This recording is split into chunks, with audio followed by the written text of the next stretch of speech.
Inyo ang Panginoon. Tayo po ngayon ay kung tawagin natin ay ito ay patuloy na paghahanda sa muling pagkabuhay ng ating Panginoon Hesus Kristo. Meron tayong tinatawag na Kwaresma, 40 days ng paghahanda sa muling pagkabuhay. At mayroon din tayong tinatawag na mahal na araw. Ang tawag natin ay tawagin natin Holy Week. Meron ang translation natin sa Pilipino ay mga mahal na araw. Nagsimula po yung linggo. So, bahagi yun. Hindi lang o langis na nagmamahal. Sana ho makita natin na itong mga araw na ito ay hindi na makita natin na mahal at mapangalagaan natin yung ating pagkilala kay Jesus bilang ating mahal. Sabi na may dalawang ibig sabihin para sa ating kasi yung mahal. Precious at saka kung tawagin natin pag-ibig, love. At sa loob na itong linggo na ito ay may tinatawag tayo Easter Triduum. Ngayon po yung simula. Yung 3 araw na paghahanda natin sa muling pagkabuhay ng ating Panginoon sa Huwebes Santo, Biyernes Santo, at Sabado de Gloria. So bahagi yun na dito lalo umiintin yung tinatawag nating Paskon na Jesus. At ngayon, sabi nga namin, itong Huwebes yan itong pinagliliwag natin pagbukas ng paa. Kakibang na alin na sakramento ng banal na Eucharistia. Magkasama na.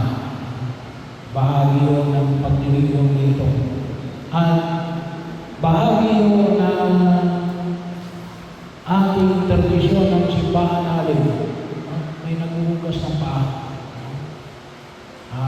Hinuhugasan ng paa sa loob ng banal na pagdiriwang ng misa. Bahagi ko yun kasi mayroong mahalagang mensahe na nais na ipagkaloob sa atin.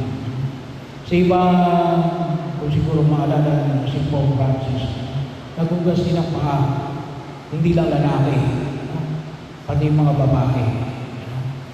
Bahagi yun na kung saan yung makita natin. Hindi yung kinakailangan na 12. Pero ginawa na natin ang 12. Ang mahalaga lang sabi nga sa dokumento ng simbahan ngayon, nakaakibat yung paghuhugas ng paa. Kung ilan man yun, lang, gusto natin makasunod sa halimbawa na ipinakita ng ating Panginoong Hesus Kristo na ilugasan niya yung kanyang 12 alagad. Bahagi yun na makita mo natin itong Huwebes Santo. Nakita namin namin, bahagi yun ito ng karugtong ng pagdiriwang ng mga Hudyo na nakita natin sa unang pagbasa. Kasi ito yung instruction ni Yahweh kay Moises na kung saan ay para sila payagan na makaalis mula sa pagkaalipin sa Ehipto. Yung sila ay kakain ng tinapay na walang libadura, yung ginagamit din namin osya, wala rin libadura yun. So bahagi yun na makita ko namin. Pero yun ay bahagi na kung saan ay tutawagin natin kasi yung panahon natin pinalaya sila, hindi naman pinalaya. Pinalaya sila ng mga Ehipsyo kasi nga ay yung dugo na mula doon sa kinatay na tupa, yun ang pinahid sa mga pintuan. At yung mga pinahira ng pintuan, yun ay mga Hudyo. Hindi namatay yung panganay na lalaki. Maging man ay tao o hayop. Ano yung mga namatay? Hindi yung pangalahan ng mga panganay ng mga Egyptian. Kaya, yun ang pinagdiriwang na Jesus ng kanyang mga alagad nung panahon ng uling hapunan. Kasi yun ay, kung tawagin natin ay piyesta. Piyesta. Na ang piyesta ng ating uling hapunan ay piyesta yun na tinatawag simula yun ng piyesta ng alin, ang tinatawag nila Passover feast. Bahagi yun ang tinapay, piyesta ng tinapay na walang lipadura. Na ang kanilang sinasaliwa bilang pasasalamat sa Diyos sapagkat sila ay iniligtas mula sa pagkaalipin ng mga Ehipsyo. Tayo naman, bahagi yun ng ating pagdiriwang at itong ating banal na pagdiriwang ng misa. Sabi na natin ito ay pagdiriwang natin ang ating pagliligtas na Jesus sa pamamagitan ng kanyang pagdanak na dugo para tayo ay tubusin mula sa kasalanan at mga kakulangan natin. Pero yung bahagi na binibigyan ng pansin, napakaabaw kapag pinag-usapan natin yung banal na Eucharistia. Tumutong na lang siguro tayo dito sa pagbubugas ng paa. Bakit kaakibat na pagbubugas ng paa? Bahagi yun na nawawag natin kalimutan na bahagi ng ating pagtawag hindi lamang sa pagdiriwang ng banal na Eucharistia na naway magampanan natin tuwing araw ng linggo at piyestang Pangili, pakikisa natin sa biyaya ng pagliligtas ng Diyos. Pero kaakibat nito yung alin, sabi naman natin yung mensahe na nais na ipaiwating na Jesus na yung ating pananampalataya ay isang pananampalataya na humahamon sa atin na kilalanin natin si Jesus, patuloy natin kilalanin si Jesus, mahalin. Pero hindi natatapos doon. Ano yung kasunod? Paglingkuran. Tayo ay maglilingkod. Kaya po,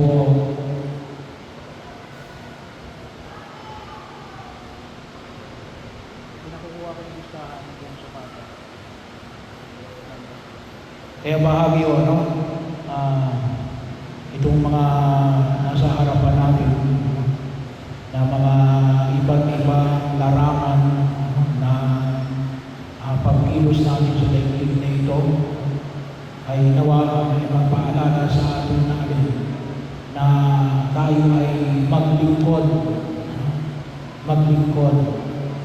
hindi para paglingkuran, maglingkod para tayo ay makasunod sa paanyaya na ipinapahayag ng ating Panginoong Hesus Kristo.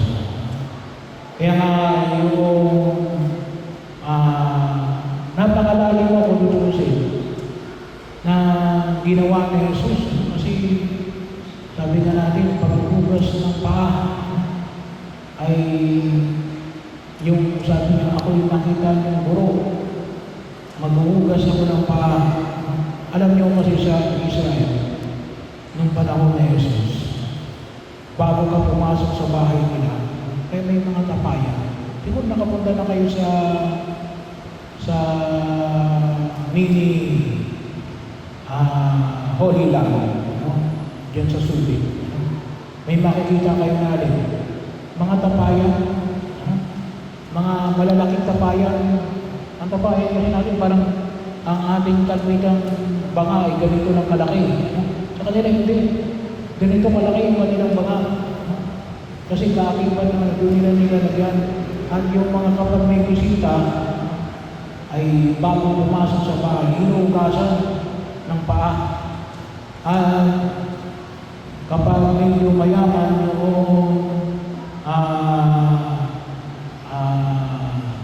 mga may bahay, mayroon silang alipin. Yun na nagpupunas ng paa. Inubuhusan ng tubig para bago pumasok sa mga bahay.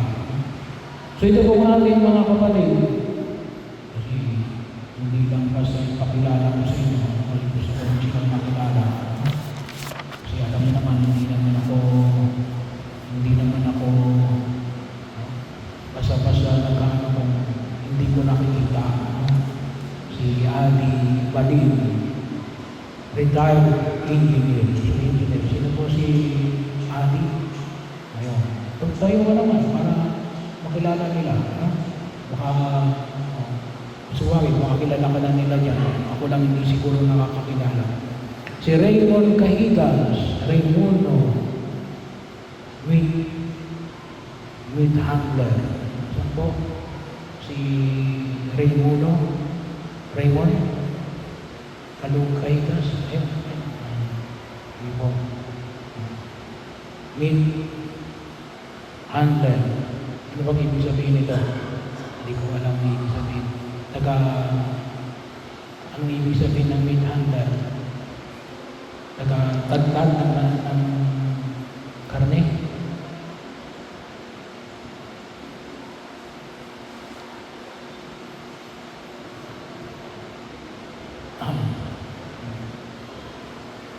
Si Lili Nieto. Litlit pala, litlit. Sino po? Pakitayo ka po. Kayo po. Operator. Si Jojo Makarangal. Retired Metal Detector. Si Kado. Sino po si Kado? Si Kado. Okay. Instrumentation technician, si Jerome Tacore. Sino po si Jerome Tacore? Jerome Tacore. Electrician, si Dion Troni Villamil. Sino po si Dion Villamil? Okay. US Navy. Si Juan Paulo Aguilar, Country Manager. Si Robert Emmanuel de Ramos. Ayan. So, BFP pala. Akala ko BFP. So, fire. Si Excelsis Coronado, Philippine National Police. Si Ricky Matyong, Barangay Official, Electrician. So, maraming salamat po sa inyo. No? So ito po yung ilan lamang sa mga sektor para makita natin na iba't ibang bahagi ng ating lipunan na kung doon sila ay napakahalaga na makita natin lalo-lalo na yung pinakailangan natin maghugasan ng paa. Alam mo natin kung minsan tayo yan no? Nagbabatuan ng puti. No? Pinakailangan natin maghugasan ng paa. Pinakailangan natin na tulungan ang bawat isa. No? Sa bahagi na makita natin, ay di muna tingin sila saan, hindi sa pamagitan ng ating maayos na pagkatrabaho. Ano man ang ating pinaglilingkuran sa daigdig na ito. maging matapat tayo sa ating tungkulin at gawain. At kung sakaling tayo pa ay makatugon sa panawagan, sa simbahan, sa bayan, ay kung makapaglilingkod pa tayo, ay di mas maigi. Kasi tayo kumisan niya na nakikita natin yung kakulangan, pero hindi tayo kumikilos para ayusin natin ang ating sambayanan. Kaya yun ang ating ipinahayag ni Jesus. Kaya bahagi yun ng ating pagkilos natin na kinakailangan natin maglingkod sa bawat isa. Maglingkod sa bawat isa. Hindi lang mo sapagkat mo isa ako. Kasama yung isa ako. Pero maglingkod tayo sa Diyos, bahagi yun. Kaya rin po kayo nagpapasalamat sa ating mga naglilingkod sa simbahan. Sa lahat ng mga naglilingkod sa simbahan. Kasi wala akong sahod yan. Bahagi yun ng kanilang pagtugon. Pero yun din naman ang nakita ko natin sa mga ginanayos na yung natin. Kapag naglilingkod ka ng tapat, na naging maayos ang iyong pagkilos, siguro hindi tayo dadalas na krisis na hinaharap natin sa daigdig na ito. Hindi lang ang krisis ng korupsyon, maging yung sa krisis ng giyera, ay siguro po ay mapaglalabanan natin ang mga bagay na yan. Bakit? Kasi masasabi natin tayo ay patuloy na nagtutulungan. Walang naiiwanan. Bahagi yun. Kasi sa mundo ginagalawan natin ay lahat ay gusto mauna. Panyaya yun ang pagtugon ng nawa ay makita natin. Sana walang naiiwanan. Hindi yung masama tayo ay lumago. Pero dapat gawin tayo ay sabi na walang simbahan na yan ay sinulati. Tinutulungan natin na patuloy tayong lumago. Kinakailangan na yung mga nauna tumigil para tulungan yung mga nauhuli. Bahagi yung nakita kailangan natin makita sa pagkakataon na aming pinamamanik ngayon sa daigdig na ito. Kakibat na rin yung social responsibility. Pero sana magmumula ito sa pagkilala natin kay Jesus. Pagkilala natin kay Jesus. Nanawa yung maliwanag at malalim na pagkakilala natin kay Jesus ay nawa po ay tunay na makatulong upang maghugasan tayo ng paa.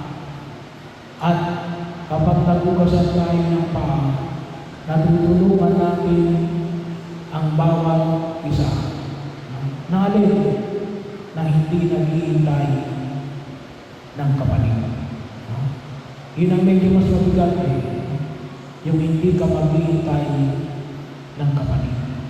At yun tunay na pagtugon natin sa paanyaya na ipinahayag ng ating Panginoon Hesus Kristo. Kaya yun din naman yung maging bahagi. Kaya huwag tayo kung tawagin natin ay drama na ginagawa natin yung pagbubukas ng paa. Hindi lang maging bahagi ng rito natin ngayong Webes Santo. Ngunit nawa mo ay maantig ang ating damdamin upang tayo kumilos na may magagawa tayo at inaasahan tayo na Jesus. Tayo lahat ay inaasahan na Jesus na maghugasan ng paa.